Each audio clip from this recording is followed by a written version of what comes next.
Hi, I'm Dr. Jim Turla, the state surgeon for the VFW of the Department of Minnesota, and I have a great honor today to introduce to you Joseph Schirmers from St. Cloud, who is currently the district sergeant at arms and also 56 years as the VFW sergeant and now retired. And today we'll be talking about Mr. Schirmer's attempts over the years to raise money for the Veterans Art Project at the Veterans Cemetery in Little Falls. And I have the honor today of introducing Joe Schirmers for his memories and his hard work that he put together in raising funds for the Veterans Art Project at the Minnesota Veterans Cemetery in Little Falls. So, Joe, I'd like to ask you, first of all, tell me a little bit about your background, where you grew up, and your family. Thanks, Jim, for the introduction. I appreciate that very much. First of all, I want to congratulate you. You're going to be elected national surgeon this spring. And so you want to know about my family? Well, what happened was I was born on 7th Avenue North, and Dr. Schatz took me in at 5 o'clock in the morning and took me out to the hospital, St. Cloud Hospital. So I was raised there for 3 months. And then I was put out for adoption. Well, they just took me in at the Schirmers family in Avon, so they give me that name. And I had to change that later by the attorney had to change that. Well, I was raised there, went to school, went to church, and so I went there for 14 years, and then our home broke up. Ma sold a farm, and our home broke up. So then I went away to a family by the name of Bricks. I stayed there until I went into service. So then I went in 1950. I was supposed to go to World War II, and we were on the train to leave for Kansas City, and they said there's some word coming out of Washington. So out of Washington had come that the war was over. So they sent us all home, 175 of us. So then when Korea broke out in 1951, January 17th, I left for Korea. We first had my training in Kansas City, Missouri, and so then I went. I was at Camp Ripley, and went through my training. Then I went to Fort Lawton, and from there we went overseas. So, Joe, were you drafted into the Army or did you enlist? Yes, I was drafted. They wanted me to go with the Camp Ripley. I mean, with the team that left on the 17th, the National Guard. But I said no. I'm just if you want me, you got to come and get me. So that's how it. So then I went through basic training. Went over to Korea. I was over there from June 51 through September 4th, 1952. So then I come back from there. They had me in Camp McCoy, Wisconsin for about 3 weeks. Then they sent me home and I was discharged. So then I joined the Air Force for a while on outside bases. And then from there on, I got married in 1954, June 30th. So, Joe, before you go on, what was your military occupation specialty in the Army? I was. So, Joe, what was your military occupation specialty in the Army? Because I've worked for the railroad, I was 3 years as a lineman for the Burlington Northern. So when I got over to there, they put me in an outfit that we laid wires, and so then when I got hurt, and then they put me in the mess hall for about 3 months, and then they sent me over to Japan for mess steward school. So I was there for 6 weeks. Then I went back and I run the officers' mess hall. We had 27 officers that took care of. So I was there for till got shipped back on October 16th when I got out. So All right, Joe, you mentioned that after you got out of the Army and back to Minnesota, you joined the Air Force. Why did you do that? because I was supposed to do another year or something, so I thought I'd like to be in the Air Force Reserve. So Okay, then after you got out of the military, you met your wife Esther, and what year did you get married? 1954, June 30th, And you had how many children together, the two of you? seven children, and we lost the oldest girl when she got killed in February. That's 44 years ago now. So anyway, so then we have 19 grandchildren, and we have going on number 27 great grandchildren. So That's wonderful, Joe. I'm sure you're proud of every one of them. yes. So, what got you then for a job after your time in the military? Where did you do most of your work? Well, when I come back, because I quit the month before, went in Korea, I thought, well, I was going to be killed while I was over there. So I stayed alive and everything. So then I come back, and I said my life would be donated to helping people because I was an orphan, and so I figured the best thing I can do is help others too. So my wife really raised the family, and so I went to Dell. We traveled for 53 years, working the Veterans of Foreign Wars, and I was appointed TRICAP in the TRICAP office. I done the United Way, and I raised when I got then they started the VFW on the East Side. Then I got involved there, so we started with 187 members, and so I'm still there, and so. I know you're well recognized in the community, Joe, for your volunteering, and you've done thousands of hours for volunteering. How many hours did you volunteer at the VA hospital? A little over 50, about 51,000. That's incredible. And then I know you've raised a lot of funds for different activities in the VFW. And what made you want to get involved in the art project up at Little Falls? Well, El Air called me and he said, I'm going to Little Falls to pick up meat. So then we got to Little Falls. He drove by and I said, where are we going? Oh, he said, didn't I tell you? I said, no, you never tell me where we're going. And so we went to the cemetery and we went into the meeting, and the committee was asked Al, what can you do to help us? Because we need someone to get started. We can't seem to get off the ground. And he said, I don't do that. He said, Joe takes care of that. He raises money for the department and stuff. So that's how I got involved. So that was 2009. So how much money did you raise for the art project at Camp Ripley? I gave 10,000 myself, and I raised close to, I think it was 110,000.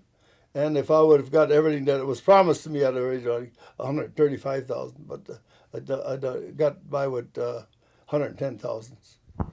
But there must have been something about this project that moved you to dedicate so much time and energy to this specific project for the VFW. What was it about this project that really touched you to make sure you wanted to help it out as most of you can?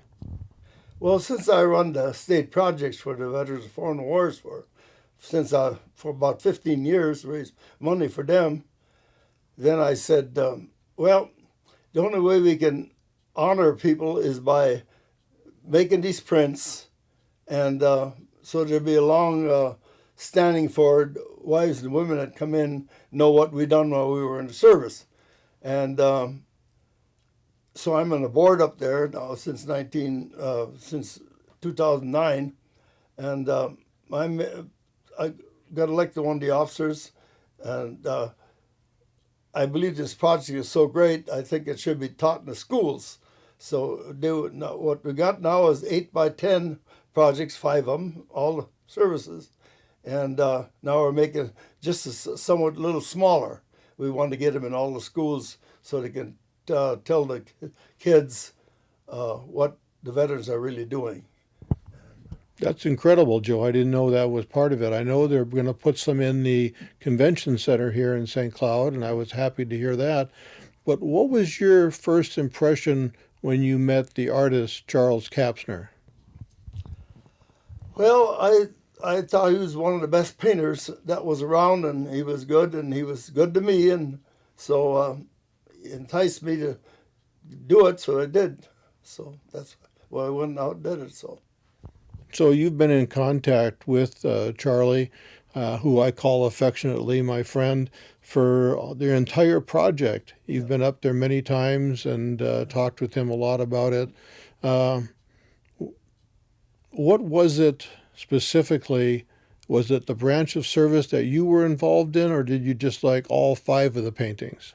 I thought we should have all 5 of them to recognize everybody that did serve their country. So in the Armed Forces, in the Navy, the Air Force, and Seabees. And I know your wife has been involved in a lot of these projects also. Was she happy to see you get involved in this project as active as you were? Well, she said she didn't want me to take on any more, but so now she said no more. So I just got elected to Little Falls again. So I enjoy my work, and I want to give my life to helping other people.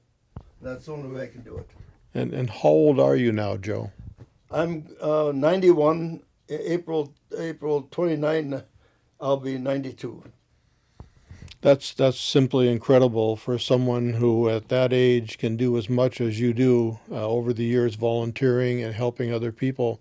And I know you said that was your life's purpose, but you've held other positions with the VFW and in the community. What were some of those other jobs that you've had and you've been involved with? Well, I've been surgeon for 15 years, and I've been, 19 years, 19 years. And I was chaplain for 15 years. And the reason I had that, because the other ones said they had some real chaplains, but they would never stay within the prayers that VFW puts out from national. So I enjoyed that. And earlier, I served as 10 years as Sergeant at Arms. So, and then when I got to the convention at the Big Ten, and they said, we need a Sergeant at Arms. Well, he mentions 10 times and nobody would go up, and Al says, get up there, you can do it. So that's how I got started. So then I worked at the National for 2 terms. I gave my time, and so finally I got appointed. Bob Hanson from South St. Paul appointed me to be assistant. So. And how long were you Assistant Sergeant at Arms for the VFW? 56 years. 56 years in national, 56 years at the Big Ten that covers 10 states, and 46 years I was the department. And 61 years in the Sergeant at Arms in the 6th District. That's simply remarkable, Joe. And I remember some of our road trips together and telling me stories about the presidents of the United States that you met. Which president was probably the most remarkable to you, and how many presidents did you actually get to escort? John F. Kennedy, George W. Bush, the old Bush, I can't think of his name right now, and President Johnson. Let's see. There was 7 of them, total 7 of them. Yeah. 7 presidents, and one of them wasn't Abraham Lincoln, right? No, no, he was before me. So which president impressed you the most of the ones you met? President Johnson. Yeah, I went through in the hallway, they gave me 60 pens to put on a table. So when I walked through the hallway, and a guy grabbed me and says, where do you think you're going? I said, well, I got to put these on the head table. Well, he said, you're coming with me. So I went with him and sat in the corner, and I had to take all these pens apart, see that there was no bomb or nothing. And then about 5 o'clock, he escorted me to the back of the hotel, and he said, "You got to escort President Johnson to the podium." So then I opened the door, and General Westmoreland come out, and he said, "Well, when are you going to be my Jeep driver?" And I said, "No, I don't need no more training." So then he said, "Well, open the back door. President Johnson's there with his grandson." So he stepped out, and he grabbed my hand and shook it, and I fell right down the dirt, and he picked me up. So that was quite an experience. The other incredible thing about this, Joe, is also you were seriously injured at work, and you've done all of these activities being severely injured, I think, with your legs and back. Could you say a little bit about that? Well, I fell out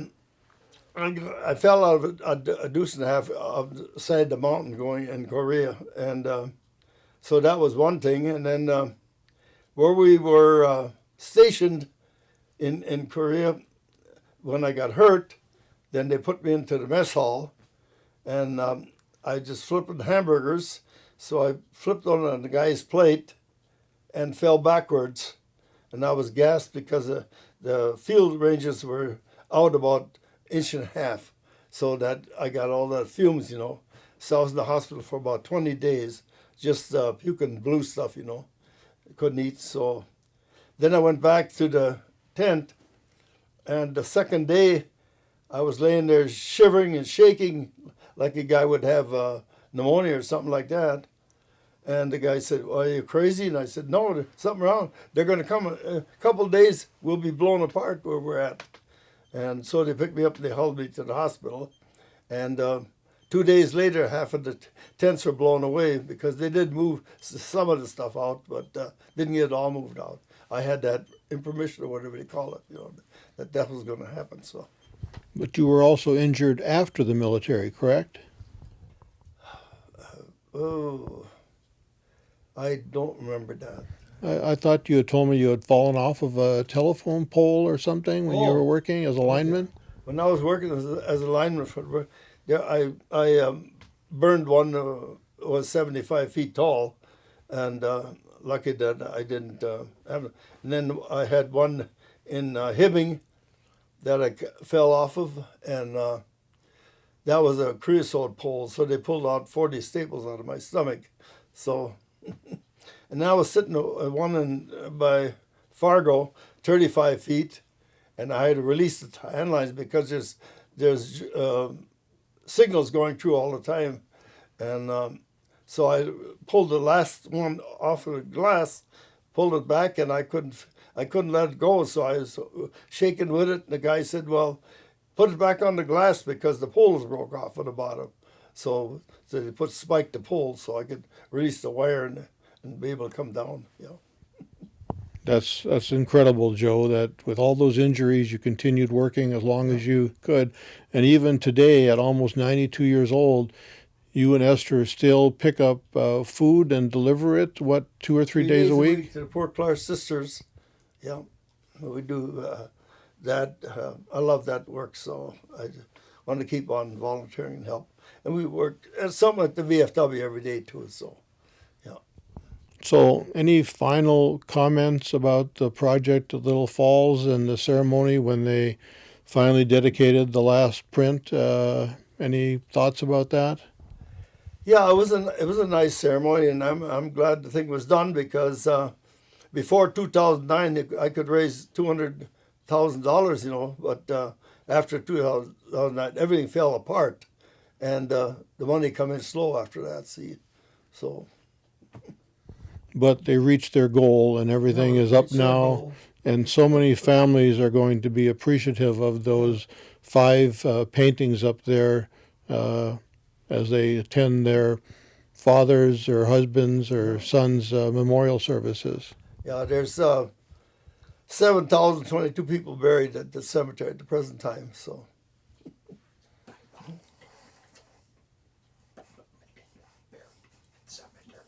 Oh, so. Yeah, and that's where my wife and I plan on being buried also in the Columbarium there. So it's a beautiful cemetery, and I think the paintings have just added so much to that cemetery, and I think people are going to come from all over to see those paintings. Absolutely. Yeah, that's what will happen. And on weekends, we have people go up there and open the place up so people, when they come to see their loved ones, they can come in and see the paintings. So, yeah, it's really, really neat.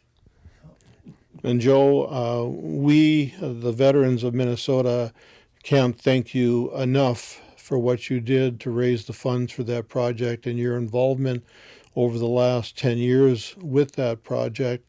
And I think you should have your own special plaque up there for everything you did. Thank you. Yeah. No, we got 5 plaques now, and we worked on that for 8 or 10 times now to get the names correct. Come on the Initiative Foundation, but we found out now the second stone has 4 wrong, so we have to make that over. That's another $3,000 we have to gather to get that done. So then somebody suggested that we put up a slip so if they come and their name is wrong, they get right on. And I said, no way, because them stones are expensive, you know. I think what impressed me the most about some of those paintings was the work that Charlie put into it with models of veterans from Minnesota, but also with my uncle, an Iwo Jima veteran, having sand from Iwo Jima put into that painting was just simply an incredible artistic addition. Yeah, now what really I stayed on the board was because we want to get them paintings into schools so the teachers can teach these people what's going on in the service. A lot of people don't know, so I think this is a great project to get people to know what's going on. So. And I know you'll help with that as long as you can. So Absolutely. thank you for coming in today, Joe. Thank you for being a part of this interview. And I hope that thousands of people get to hear the Joe Schirmers story. Good. Thank you very much. I appreciate what you done for me too. So. All right, Joe. Thank you.